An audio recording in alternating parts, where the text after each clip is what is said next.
Duel Review is brought to you by NexusDigitalComics.com. Hey guys, welcome to another great week of Duel Review. We're going to be starting off with Masters of the Universe, the DC comic, followed by Hiroshima Hex on iOS, and then for our focal point, Once Upon a Time. That's right. Our anime this week is Rin, and our movie is Awakenings. I'm RJ. And I'm Nick. Let's get to it.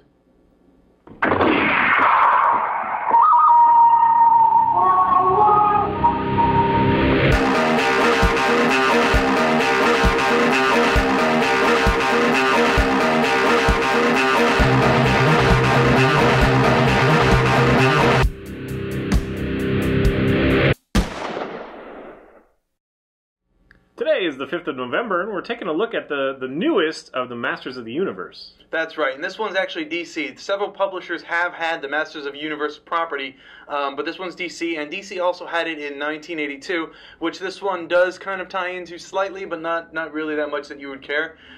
Essentially what we have is this is the digital first, so they're actually designed for digital copy. Yeah, so they're horizontal. Yeah, so on his iPad you're going to have them horizontal as opposed to vertical. And they were pretty interesting. The ones that we've seen so far, there's 7 of the regular ones, and then there's one Origin of Skeletor story, yeah. Which is okay. But starting off with this first series, each issue is a short story in itself, although some of them, I think only 2 of them really, tie into each other noticeably. Yeah, and a lot of them kind of reminded me of the Transformers books that we've read kind of recently. I don't think we reviewed those, but very central to one character. Right. And so it's very similar in this. So are you talking about the spotlights? Yeah, yeah. Okay. So we're getting like Sir Laser-Lots. This is the first one, and then we get some Man of Arms, and then we get So we get kind of that character-centric story, and like you said, 2 of them tied together, and hopefully they do a lot more of that because that was fun. Right. Yeah. So far, I mean, I just got a recommendation from my comic guy to read them, and they were digital first, like he said, and they're 99 cents if you buy them digital. So I went ahead and went that route. I don't buy a lot of books digital because I want to support the local comic book stores, but this case was kind of a special case. I'm not really a huge fan of Masters of the Universe. I've always kind of enjoyed the world because it's very eclectic. It's got everything from dinosaur kind of things and monsters to lasers and science, kind of magic. Thing. Yeah. Yeah, it definitely kind of really pulls things in. It's a melting pot, and so it's funny because. I think we're always like, oh, it's really neat because it mixes these 2 things. Well, this has been around for a long time, and it mixes everything. Yeah, that's very true. But have that being said, I was never a huge fan of loincloths, and so, I never liked the He-Man character. Yeah, really, the only character in a loincloth other than the Beastmen is He-Man. Well, you look at all the other Masters of the Universe, and, they're all, Man of Arms is kind of full body armor. I think Lockjaw doesn't have a shirt. So many of them just have the kind of the flappy leather bits, like Roman soldiers or something. Yeah. Like Skeletor, and I could name a whole bunch of them. But anyway, so I was actually intrigued by this, especially because He-Man is taken out of the title. Yeah, so it's just Masters of the Universe. For the most part, I thought it was okay. Yeah, He-Man does stay out of it for the most part. He pops up every now and then, but for the most part, this is not about He-Man. And I certainly don't want to steal your thunder if you have something else to say. I just want to go on the record saying that I did enjoy it. For 99 cents, it was worth it. Any more, and I'd probably be upset because with that new format, the horizontal format, it seems like they use it as an excuse to because there's 3 panels per page. Yeah. So it's really a quick read. It's read really it mostly in the road up here, which is about half an hour drive. Yeah. The 3 panels is essentially the top third of a real comic, so it really goes by very quickly. But it is entertaining, and the art is fun to read. There isn't a lot of dialogue in most of them, but the art is really good. I do enjoy that, and it does switch it up. There are several artists, as well as several writers. Do you want to talk about our favorite one, which was a surprise to me? Okay. Which number? 1, 2, 3, 4, 5, 6. Number 6 in the series is the one about Orko, and that one was pretty fun. I've always been annoyed by that character. It wasn't really my thing. But yeah, they reference other comic books and stuff, and Batman shows up briefly. Yeah, it's really a lot of fun. Yeah, and I don't know how they got away with that. I mean, do they have rights for Calvin and Hobbes? Yeah, I don't. But anyway, they choose these they different must. art styles, and it's fun to see like Skeletor in new art styles, and He-Man in new art styles, and whatever. And Orko, yeah, I guess we won't spoil it all, but it's kind of a mixture of his fantasies kind of thing. Yeah. I don't know, his magic kind of taints another magic, or changes it so everything goes out of control. Right. It's just a lot of fun. Yeah, It was very unexpected because I was kind of liking this book because of its serious take, and then we get to that book, and I'm like, I don't really like Orko, but it stole the show. It was the funniest book. Yeah, I Or agree. it was the best book. It was just really funny. Yeah. So, real quickly, the titles that you have. The first one is The Lost Knight, which stars Sir Laserlot, which is probably the worst name in the series. The writer was Jeff Johns, and the penciler was Howard Porter. Then followed with issue number 2 is Man-at-Arms, who obviously the story's about Man-at-Arms. The writer there is Kyle Higgins. The artist Pop Man. And that's M-H-A-N, so I don't know if I said that right. Yeah, sounds right. The third one was Battle Cat, and I liked this one, but it was kind of... It was so short. It was short, but I did like getting Battle Cat's perspective. Battle Cat obviously is Cringer when He-Man transforms. So there's that. That was written by Mike Costa, of all people, and the art is Jeremy Rapak Sr., okay, and then the third one, fourth one is King Randor's story, written by Mike Costa, artist by Eric Nugent. This one was slightly confusing to me because I kept confusing Man-at-Arms character with the King or whatever. I don't know, whatever. Yeah, because they wear the same helmets, dude. Yeah, but the King had the winged. Yeah, but I understand. And that one was interesting because it showed at the very end. It didn't actually show it, but it alluded to what the King does for his realm, and the sorrows that he takes with him. So while there was that illusion, it was kind of a cliche story. I didn't really care for it that much. Followed that by was Evil Lyn, and I liked this one and the seventh one, which are the two that tie together. And that was written by Kyle Higgins, and the art is by Mike Henderson. This one follows Noller Black, who is...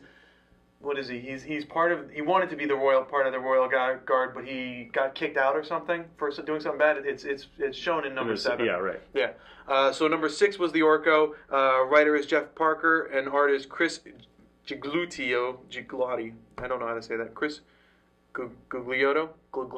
Blue pass. Okay. And then the 7th is Trapjaw. Writer is Kyle Higgins again. Art is Mike S. Miller. And Trapjaw was another really good one. I liked his. This is more of an origin story for him, so that was really fun. Yeah, I mean, a lot of them are dancing on the origin story thing. The true origin story we have is the Skeletor one. Origins of Skeletor. And I was super excited because that's one of the characters I actually care about. I always wanted to get more of his story, and just it would be a great bite-sized thing. This does not capitalize on it. It's okay. I mean, it's kind of interesting, but the story's it could have been so before. cool. And it also seems that he was already in the throes of it, so we didn't get him beforehand, and then through the change, and then after. It was just all basically from the change to immediately after. So that's it. Yeah. So real snippet. Yeah, I feel they kind of missed out on that. But yeah, overall, I would say check out definitely number 6 if you're interested. And if you have the ability to do them digital, just get them digital just to taste. I think these you have to do digitally. No, it's digital first. In other words, it's released digital first, and then it's... I'm thinking about the layout. How is that going to print out? But whatever. Regardless, if you check out a couple of them, that's a couple bucks, and you'll see if you like the series. And if you're interested in the series, I would go with, 5, 6, and 7. 6 being Orko, and 5 and 7 being the ones that tie in. And I don't know about Origin of Skeletor. It was an okay story. Yeah, I don't know. There's some cool art, but otherwise, I don't know. I wanted to really like that one, but that one let me down probably the most. Yeah, which is unfortunate. But I had expectations for and that. it is a one-shot, as far as I know. So putting that issue number 1 up there, I don't know why they do that. Well, I think it's its own series. I think it's going to do, dedicated origins. Yeah, they're going to... But we'll see. I don't know if it's, an annual thing, or... It's kind of confusing. DC does that, kind of, where Marvel kind of does all the explosion of books that you don't know which to follow. DC's kind of doing that, annual book, and, they just throw one out there, and it has to do with another storyline, but you don't know where it fits in, and it comes out once a year and whatever. So it's kind of confusing. We don't know what they're going to do with that, but hopefully it will be awesome. I went from that's the last comic I'd want to read to I might check out some more. So and he likes that world better. Yeah, I grew up loving He-Man. My brother Tim had, if I remember correctly, he had doubles of every single action figure there was. So. Yeah, I definitely had a lot of fun reading the book and being like, oh, I remember him. The one with Leech. I had the leech toy, and it Oh, was a yeah. pool toy for me, so I always used it in the pool. And then, yeah, the one that switches heads, I can't remember the names, but Laser Lot. Many faces. What the hell is his name? Yeah, I think that's it. It's Many like Faces. Sir Many Face or Sir More Faces. No, he was a bad guy, wasn't he? He was multiple face. I don't know what his name was. Anyway, yeah, you start. Oh yeah, I remember from my childhood. I mean, if you're that old, if you've had those toys, but. So that's it. Go check them out if they, are interesting. If you're interested at all in the Masters of the Universe, and maybe like me, don't want to see He-Man in every friggin' page. And I don't know, he's just so generic. Yeah. So many of those heroes from the era are generic. Like Duke from G.I. Joe, he's the most generic one. Yeah. Like Flint is slightly better. I think they need to do that kind of generic, average Joe, so you can feel like you're the hero too. Like I could be that guy. I could be He-Man. I don't want to be He-Man. I could find a magical sword. Want to be He-Man. Dude, I just want that haircut. Ugh, yeah. But anyway, so take it or leave it. Go check it out. Right. All right, guys. If you have any suggestions for comics, we're always looking for new comics. Please leave us suggestions, and otherwise, stick around, subscribe to our YouTube channel, and watch our great playlists. Game Lab's been a lot of fun, and Moonflower and Forever are great. Thank you. And please leave comments. We love comments. And you can help support us in our new digs by buying our wares at spiderwolf.com. Yes, please.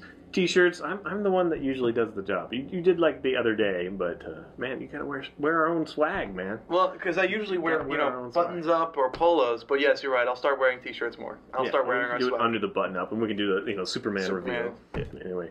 Card games, art prints, short stories, and more. Yep. Okay. Oh, I thought you kind of screwed yourself.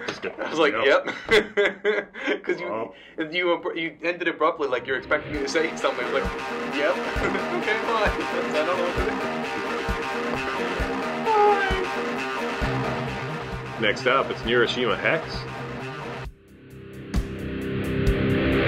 Oh, mine stayed. Mine hit first. Not if I play that snippet in reverse. No, because then mine would still hit first. Or mine would stay longer. I don't know how to say that.